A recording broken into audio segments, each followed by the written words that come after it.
This poem is called Rhythm is a Dancer. It's my last poem, so I really want to thank y'all, Art House, for being so kind.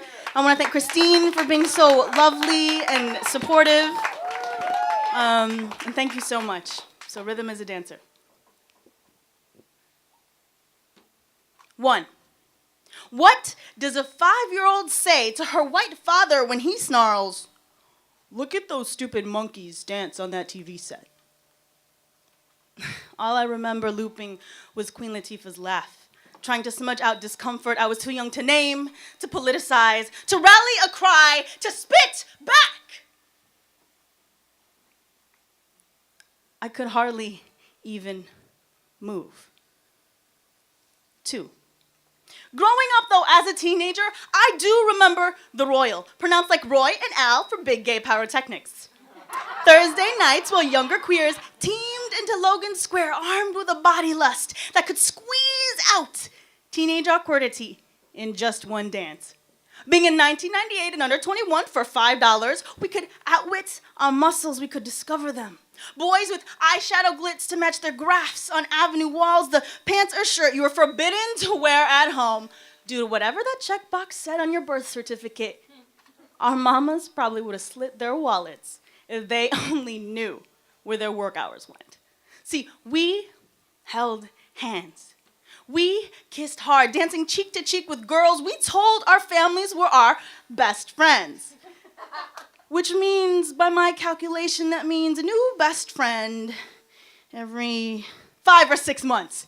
We managed, it's time for the percolator. Uh-oh, it's time for the percolator. Uh-oh, in the veins, way before hipster upswing tattered property taxes. Disemboweled heart of brown queers everywhere, way before white straight folks took our moves, bought our clothes, or put holes in their own to call vintage. Some like Joanna, aka Johnny, depending on if you were her father or his lover, snuck cig butts at 3 a.m. and gave you this glare like he knew exactly how to hold you if you needed it enough. Or Celia, who could out-pop lock any b-boy and move her hips stunning to freestyle music. The following morning, girls would itch the lines of their palms for those fine angles. Or the boys that laid down their guns at the door for one long, slow dance.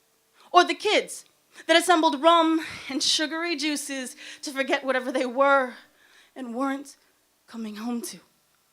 Or her. Yeah, that one girl that wore the Cure and Depeche Mode buttons all over her jean jacket. Show me how you know that fucking girl? Too cool in the corner who shook her leg a bit, particularly when it came down to salt and pepper. Maybe push it.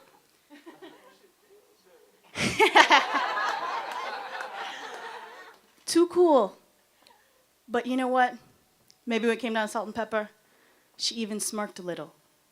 Or us, rounding out summer stars in sky with soprano notes. How glorious could we have been, lodged in lockers by day, scared of the lies that mirrors told. We came home breathless from dancing our queer bodies back to valid, because each time we made a ruckus, it wasn't to reinforce stereotypes, but to take back that space that is ours, that space in Chicago sidewalks and in our rib cages that would coax us to love. Because we come from ancestors who drum and dance, who made sweat rivulets alongside the tears, because movement had to come first from the body. Before the noose, before the well-intended missionaries, before the rich studied our rhythms, before the semi-automatic rifles, before the empty and the angry, before the straight and the narrow beat us.